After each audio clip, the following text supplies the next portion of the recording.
Okay, so today I have a really simple concept to talk about, but it has great implications in my life, and it has helped me have more compassion with people and less anger.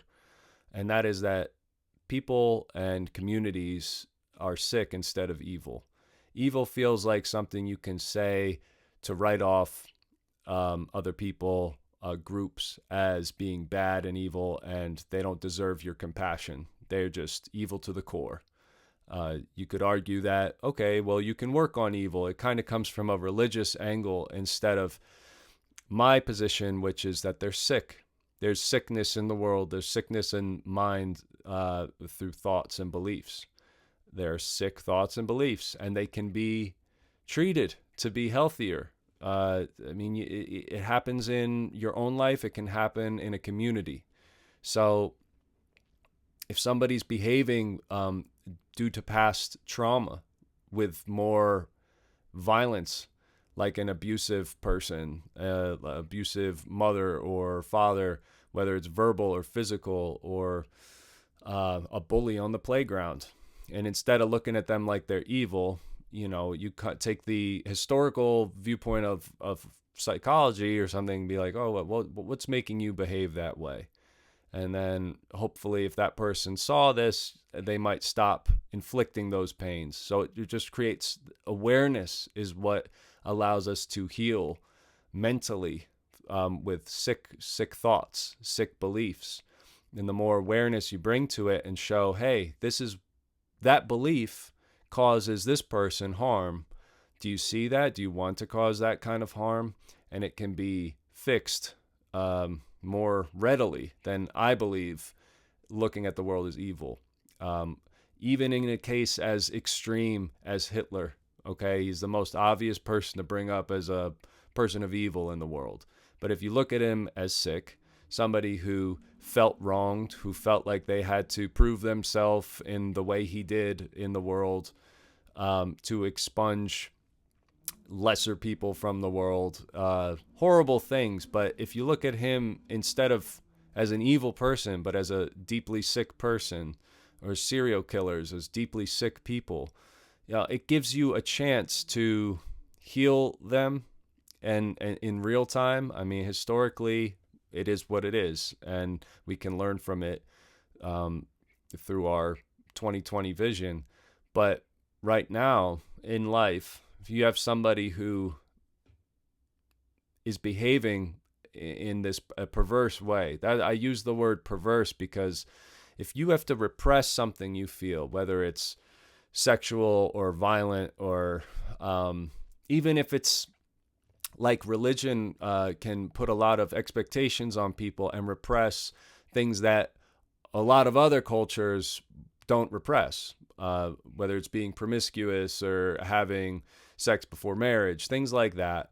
Or you don't think you're supposed to masturbate, you're not supposed to have any kind of bad thoughts or violent thoughts, and then when you do, you've doubled down and feel bad about yourself. And then it creates this perversion where maybe you'll do something that's actually hurtful to others. Like, you know, well, just pick a path that is sick and twisted.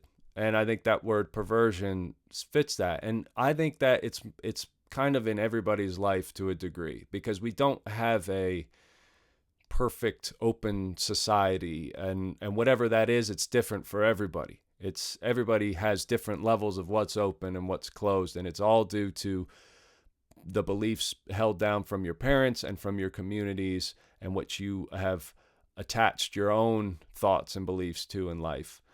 But we're always pushing and growing into what is a healthy, or this is what I think the ideal should be, is that we push into what is the healthiest mindset for us to be compassionate, kind people to the people around us.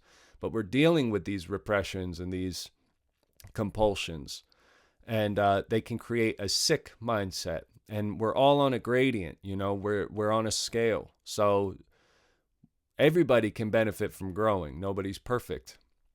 But then there's levels of people who have committed atrocities and who commit atrocities, and people who are struggling. I mean, we look at it with school shooters.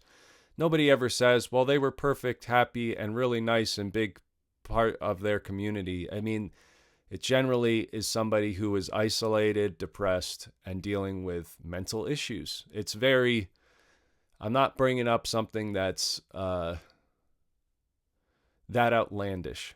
I'm just saying sick versus evil.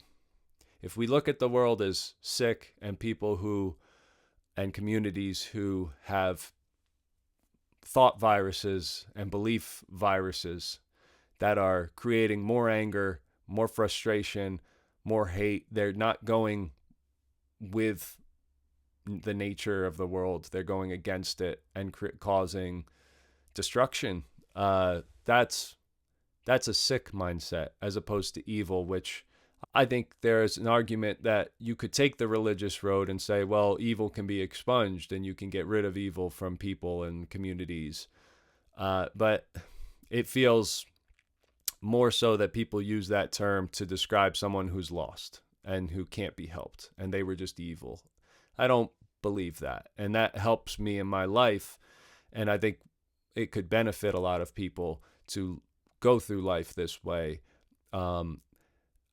I'd love to hear if anybody has a counter argument or wants to expand on this, because I've spent years and through my life traveling. I've traveled to 20 plus different countries. I've traveled through America years of my life without having a home, and I stayed with many, many people, and I've interacted with hundreds of communities from poor to rich, black to white, Asian to Latin. It's just something I spent my life doing because it was important for me to see firsthand what people are living like and who people are. And I see a lot of similarities and commonalities this is where it's led me to feel that we have sick versus evil that we need to address in life. But I'd love to hear what your views are and what your perspective is. And if it can broaden mine, that would be awesome. So thank you for watching this.